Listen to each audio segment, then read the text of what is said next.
Hello दोस्तों, कैसे हैं आप सब। आज हम शुरू कर रहे हैं विष्णु पुराण का भाग 7। तो चलिए शुरू करते हैं। बलि चक्रवर्ती सूतल लोक में पहुंचकर पाताल सम्राट के रूप में प्रतिदिन विष्णु के चरणों की अर्चना करने लगे। इस कारण देवताओं को स्वर्ग और इंद्र को स्वर्ग पर आधिपत्य फिर से प्राप्त हुए। बलि के सूतल लोक के द्वार पर वेत्र दंडधारी विष्णु पहरा दे रहे थे। उन्हीं दिनों रावण सूतल पर विजय पाने के लिए पहुंचा। वह इस विचार से सूतल लोक में प्रवेश करने लगा कि आखिर यह बोना मेरा क्या बिगाड़ सकता है। तब विष्णु ने विशाल रूप धरकर अपने पैर के नाखून से रावण को रोका। रावण लंका में जा गिरा और बेहोश हो गया। इसके बाद उसने कभी पाताल की ओर आंख उठाकर देखने की हिम्मत नहीं की। बलि चक्रवर्ती का यह नियम है कि जिस प्रदेश पर शासन करते थे उसी का निरीक्षण अदृश्य रूप में वर्ष में एक बार कम से कम अवश्य करते थे।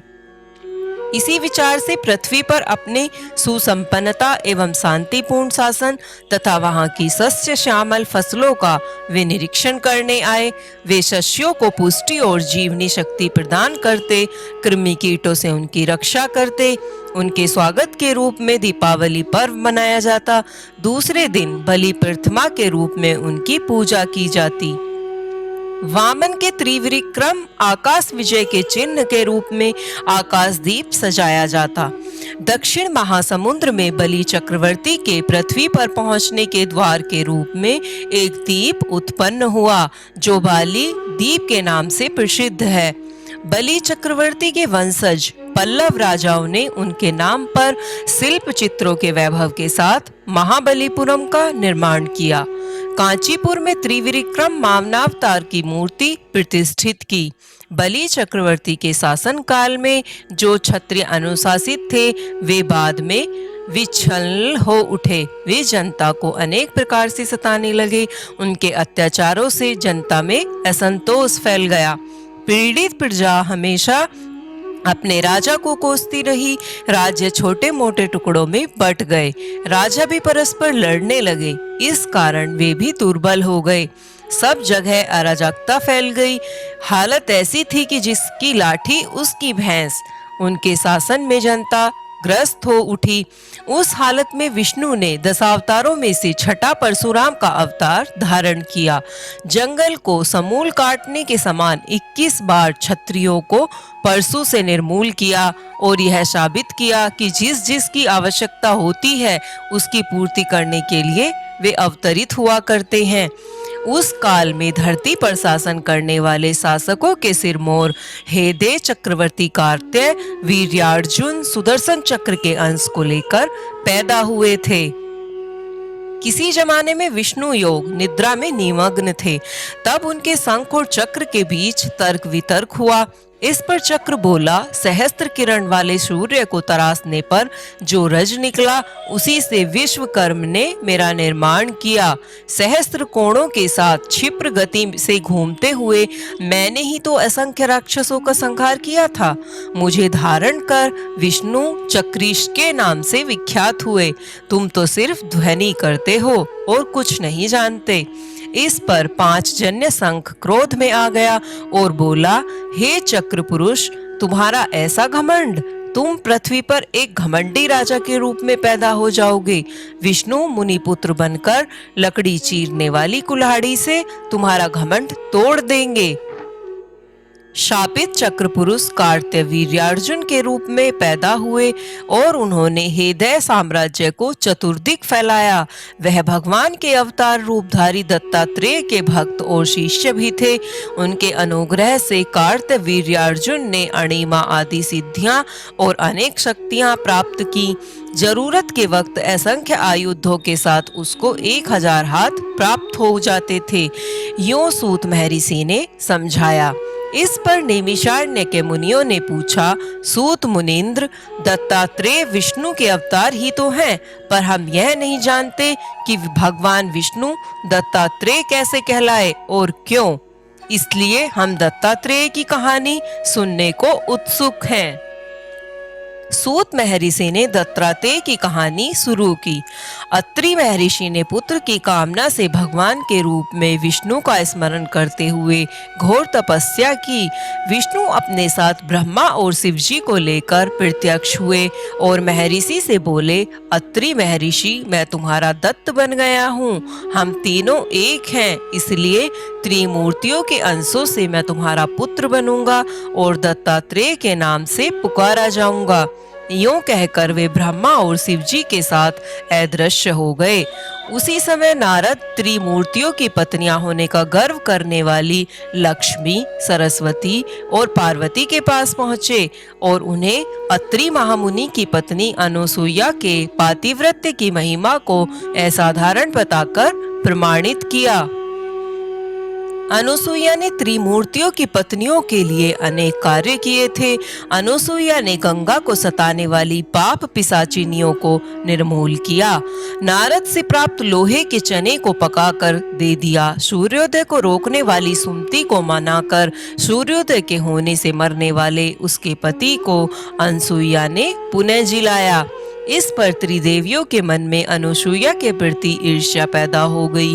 उन देवियों ने अनुसुईया के पातिव्रत्य को बिगाड़ने के लिए अपने पतियों को उसके पास भेजा।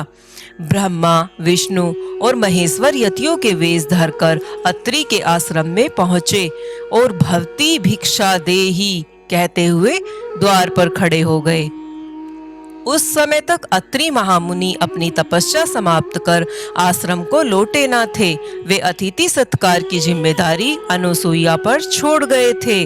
अनुसुईया ने त्रिमूर्तियों का उचित रूप से स्वागत करके उन्हें खाने के लिए निमंत्रित किया। इस समय कपटयति एक स्वर में बोले, हे साध्वी, हमारा एक नियम है, तुम नग्न होकर परोसोगी, तभी जाकर हम भोजन करेंगे। अनुसुईया ने ओह ऐसी बात है, यह कहते हुए उन पर जल छिड़क दिया। इस पर तीनों अतिथि 3 प्यारे शिशुओं के रूप में बदल गए। अनुसुईया के हृदय में वात्सल्य भाव उमड़ पड़ा। शिशुओं को दूध भात खिलाया। त्रिमूर्ति शिशु रूप में अनुसुईया की गोद में सो गए। अनुसुईया तीनों को झूले में सुलाकर बोली, तीनों लोकों पर शासन करने वाले त्रिमूर्ति मेरे शिशु बन गए। मेरे भाग्य को क्या कहा जाए, ब्रह्मांड ही इनका झूला है। 4 वेद उस झूले के पलड़े की जंजीरें हैं। ओंकार प्रणवनाद ही इनके लिए लोरी है। यूं वह मधुर कंठ से लोरी गाने लगी। उसी समय कहीं से एक सफेद बैल आश्रम में पहुंचा। द्वार के सम्मुख खड़े हो सिर हिलाते हुए उसने पायलों की ध्वनि की। एक विशाल गरुड़ पंख फड़फड़ाते हुए आश्रम पर फुर से उड़ने लगा। एक राजहंस विकसित कमल को चोंच के लिए उड़ते आकर द्वार पर उतर गया। अत्यंत प्यारे लगने वाले रंग बिरंगे पिल्ले पूंछ हिलाते हुए घर में घुस पड़े। उनके साथ एक नाग फण फैलाकर बैठा। उसी समय महती वीणा पर नीलांबरी राग का आलाप करते हुए नारद और उनके पीछे लक्ष्मी, सरस्वती और पार्वती आ पहुंचे। नारद अनुसुईया से बोले, माता जी, अपने पतियों से संबंधित प्राणियों को आपके द्वार पर पाकर ये तीनों देवियां यहाँ पर आ गई हैं। ये अपने पतियों के वियोग के दुख से तड़प रही हैं। इनके पतियों को कृपया इन्हें सौंप दीजिए। अनुसुईया ने विनयपूर्वक तीनों देवियों को प्रणाम करके कहा, माताओं, उन झूलों में सोने वाले शिशु अगर आपके पति हैं तो इनको आप ले जा सकती हैं। तीनों देवियों को चकित होकर देखा। एक समान लगने वाले तीनों शिशु गाढ़ी निद्रा में सो रहे थे। इस पर लक्ष्मी, सरस्वती और पार्वती संकोच करने लगीं। तभी नारद ने उनसे पूछा, आप क्या अपने पति को पहचान नहीं सकती? आप ले जाइए, नहीं जल्दी गोद में उठा लीजिए। देवियों ने जल्दी से एक एक शिशु को उठा लिया। वे शिशु एक साथ त्रिमूर्तियों के रूप में खड़े हो गए। तब उन्हें मालूम हुआ कि सरस्वती ने शिव जी को, लक्ष्मी ने ब्रह्मा को और पार्वती ने विष्णु को उठा लिया है। तीनों देवियां शर्मिंदा होकर दूर जा खड़ी हो गईं। इस पर ब्रह्मा, विष्णु और महेश्वर इस तरह सटकर खड़े हो गए मानो तीनों एक ही मूर्ति के रूप में मिल गए हों। उसी समय अत्रि महर्षि अपने घर लौट आए। अपने घर त्रिमूर्तियों को पाकर हाथ जोड़ने लगे। तभी ब्रह्मा, विष्णु और महेश्वर ने एक होकर दत्तात्रेय रूप धारण किया। मध्य भाग में विष्णु तथा एक ओर ब्रह्मा और दूसरी तरफ शिव के मुखों से के साथ हाथों में शंख, चक्र, गदा, पद्म, त्रिशूल व कमंडलू तथा कंधे पर लटकने वाले भिक्षा पात्र सहित त्रिमूर्ति के रूप में विष्णु दत्तात्रेय का अवतार लेकर अत्रि और अनुसुईया के पुत्र बने। कार्तवीर्यार्जुन दत्तात्रेय की पूजा करके महान शक्तिशाली बनकर विशाल सेना को लेकर विजय यात्रा पर चल पड़े। जमदग्नि महर्षि के पुत्रों में राम आखिरी व्यक्ति थे। सदा कुल्हाड़ी के लिए आश्रम व जनपदों का निर्माण करने तथा जमीन को खेती के लायक उपजाऊ बनाने के लिए जंगलों को काटना ही उनका प्रमुख कार्य था। हिमालय में तपस्या करके उन्हें शिवजी को प्रसन्न किया। शिवजी ने उनको बड़ा ही प्रभावकारी परशु प्रदान किया। उस परशु को धारण कर वे परशुराम कहलाए। भृगु वंशज होने के कारण वे भार्गव राम नाम से भी विख्यात हुए। एक समय परशुराम की माता रेणुका देवी नदी के तट पर गईं और देर तक न लौटी। जमदग्नि ने अपनी दिव्य दृष्टि से पत्नी को देखा और समझ गए कि वह उस वक्त क्या कर रही थी। चित्ररथ नामक गंधर्व अप्सराओं के साथ जल क्रीड़ाएं कर रहा था। रेणुका तन्मय होकर उस विलास को देख रही थी। इस पर जमदग्नि क्रोध में आ गए। अपनी पत्नी को लौटने पर जमदग्नि ने पुत्रों को बुलाकर माता का सर काटने का आदेश दिया। परशुराम के भाई यह जघन्य कार्य करने को तैयार न हुए। जंगल से लौटकर आए हुए परशुराम को देख जमदग्नि ने उनको आदेश दिया कि वह अपनी माता और भाइयों के सर काट डाले। परशुराम ने इसका प्रतिरोध किए बिना अपने भाइयों तथा माता के सर काट डाले। जमदग्नि ने प्रसन्न होकर पूछा, बेटा तुम कौन सा वर चाहते हो, मांग लो, भाइयों तथा माताजी को जिलाइए। परशुराम ने जमदग्नि से वर मांगा। जमदग्नि को उनको पुनर्जीवित कर दिया।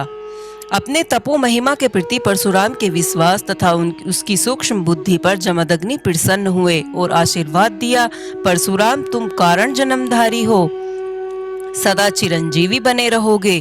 कार्तवीर्यार्जुन अपनी विजय यात्रा समाप्त कर अपनी राजधानी महिष्मती नगर को लौट रहा था। उसी मार्ग पर जमदग्नि का आश्रम था। उस समय राजा व सैनिक बहुत ही भूखे थे।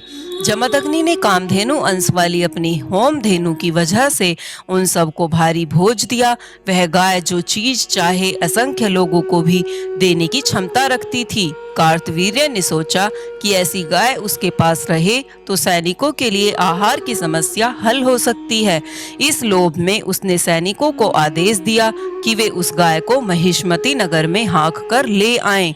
इस पर जमदग्नि ने उनका विरोध किया। तब दुष्ट सैनिक उनको जमीन पर ढकेलकर गाय को खींच कर ले गए।